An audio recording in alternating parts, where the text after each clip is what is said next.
Hello, I'm Daniela Richard, and this video is going to be a reflection on the past 2.5 years as I traveled through the MET program at Boise State University.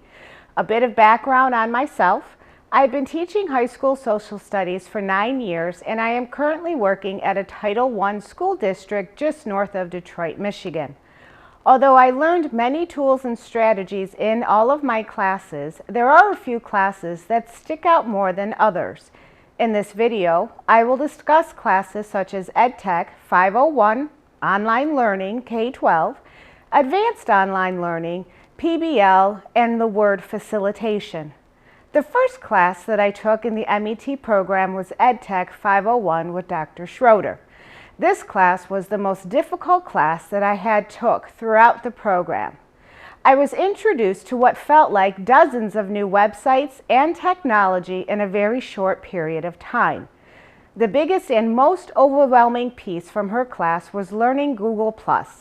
I struggled with learning about Hangouts, posting work in the correct spot, Google Voice, and using Google Docs. Before taking this class, I was a hardcore Microsoft fan. I have taught MS Office for 9 years. I have a master certification in Office for versions 2003, 2007, and 2010.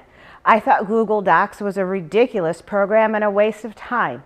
Dr. Schroeder was very patient with me and helped me a lot, but I didn't want to give up Microsoft. She stated that as I traveled through the MET program, Google Plus would continue to be used, and that doing my work in Google Docs would make my life much easier as I progressed. I thought to myself, this lady's crazy. I am never giving up Microsoft, and I hate, let me stress hate, Google Plus and Docs. But she was right. It wouldn't be until after class that I started to actually like Google+. I was assigned a group activity where 6 members, including myself, all logged on together talking through Google Voice and editing a paper at the same time via Google Docs. That I was blown away by that the functionality Google+ offers. I remember running downstairs to my husband telling him how cool Google Plus was and that I just worked with live people from around the country and from Asia. After that experience, I began to play on my own in Google Plus and Google Docs. In time, I fell in love with Google Plus. I started seeing the benefits more clearly to the point that I used it on a daily basis in my high school classroom. Yes. The class that I struggled the most with, that I hated, I used the most in my professional and personal life. My die-hard love for Microsoft is gone. If at all possible, I almost never use MS products, but go directly to my Google Drive. In fact, as I was building my website for 592, some of my earlier work was done in MS Word. As I was making the links to my website, I literally thought to myself, why are these assignments done in Word? I again literally said as I chuckled, oh yeah, these assignments were done because I was still afraid to use Google Docs. The next pair of classes I feel have impacted me greatly are Online Learning K-12 and Advanced Online Learning. Dr. Rice is a very good instructor, very kind, organized, willing, and able to help. However, I did not agree with her book or course when it came to facilitating learning. I believed at the time that students needed instruction and that learning online only worked for a small minority of students, not the majority of them. As I read the assigned chapters, I highlighted and wrote comments in the margins on how I thought she had never taught a day in her life in a traditional classroom. This looks great on paper, but does not work in the real world. I wrote absolutely nothing positive in the margins as I continued to read. Although I disagreed with her completely, I did learn a lot in her class about proper facilitation and ways to develop myself as a facilitator. However, it wasn't until I took Advanced Online Learning when I built my Moodle Sandbox online class that Dr. Rice's class clicked in. Everything she said was very doable and logical depending on how the online class was built. And truly, if built correctly, an online teacher should just facilitate. I want to stress that I said online teaching should be facilitated. At that time in the MET program, I was very against student-centered and facilitation, which I will discuss later on. While I was taking these courses, online learning and advanced online learning, my district had just mandated at the high school level that all students would transition to online learning. However, the classes were already designed for us, the teachers. They purchased classes from a company that had the lectures, content, tests, and assignments already created. The staff did nothing but make sure that the students didn't cheat. 92% of our students failed that year, and I'm not exaggerating when I say 92%. That is why when I had Dr. Rice's class, I was so against online learning and facilitating because I was seeing all of my students fail. It wasn't until advanced online learning that I learned online learning doesn't have to be purchased from a company. Students don't have to be miserable at all if the teacher controls the design of the class.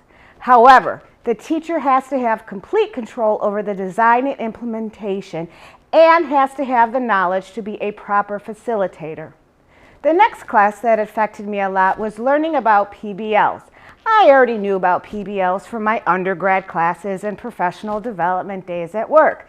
I was completely against them until I took Dr. Beek's class. Spending an entire semester going step by step, building a PBL, and seeing how it all fits together like a puzzle, if designed correctly, offers an amazing student-centered tool. Next, I'd like to reflect on the word facilitate. Before starting the MET program, I was quite negative towards that word. If it was used in a PD meeting or in a staff meeting, I would cringe like nails going down a chalkboard. I did not believe that facilitating was what a teacher was meant to do. I did not believe that students could be taught to take on a large responsibility for their own learning and shouldn't have to take on that role. I did not become a teacher just to sit back and have students learn on their own. I realized as I traveled through the MET program that facilitation is not a bad word. I am still teaching as I design assignments for my students, and I am still teaching students when I'm facilitating. I am just teaching them different skills. Facilitating is not just sitting back and being lazy. It is working in the background and giving up control to the students to learn the skills they will need in their everyday lives. When I first read Dr. Rice's book for online teaching, as I stated before, I disagreed with her entirely and I hated the word facilitation. Then I designed the PBL and created additional internet-enhanced lessons. I realized that I was already doing mild facilitation in my classroom, I just hadn't realized it. I began speaking positively about the word facilitate.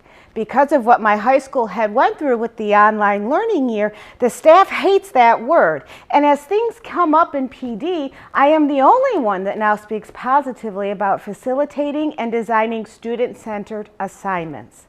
While designing my PBL, I also realized Dr. Rice was correct in her book when she stated a good facilitator needs to have a conversation with their students about each person's role, and that students must be aware of the fact that they are taking on the primary role in their education.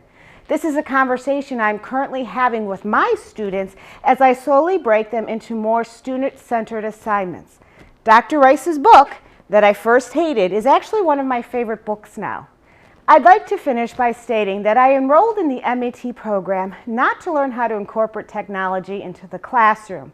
I have an undergrad in computer science and social studies and been teaching computer classes with social studies classes for 9 years.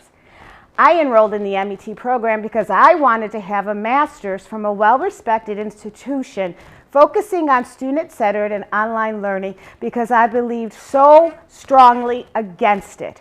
Yes, I wanted to speak against online learning and how it did not work and that full student-centered learning does not work, and I wanted to have a master's to help support my claims. In 2 years, the EdTech program has completely turned my thought process around, and I fought it using the example of Dr. Rice again. I wasn't going to give in easily, but applying what I learned in class and watching my students succeed truly showed me that what I was learning about student-centered is true. I now speak positively in staff meetings about these topics, and the staff looks at me like I'm crazy because I was one of the most outspoken teachers on my original feelings about facilitation and student-centered learning. When they question me about my new thought process, my response is this: you cannot properly learn about facilitation or student-centered learning in a 2 or 4 hour PD day, a meeting that we're at and nobody wants to be there. You cannot just learn what facilitation is properly until you design the work that you will be facilitating. The bits and pieces that we are given during different PDs does injustice to a wonderful idea. It took me almost 2 years of course after course in a well-designed higher education institution before I realized that facilitating is not a bad word, as long as the teacher has control to develop and the assignments and monitor them. The staff just looks at me and really didn't have an answer or comment. It's a bit scary being the only teacher that I know that now thinks like this, but I have evidence from my own classroom, hard evidence showing that student-centered and facilitation does actually work. Never in my life would I have thought that after 2 years in the MET program that my entire pedagogy on education would change, and never would I have thought it would have changed to support student-centered learning and facilitation. Thank you.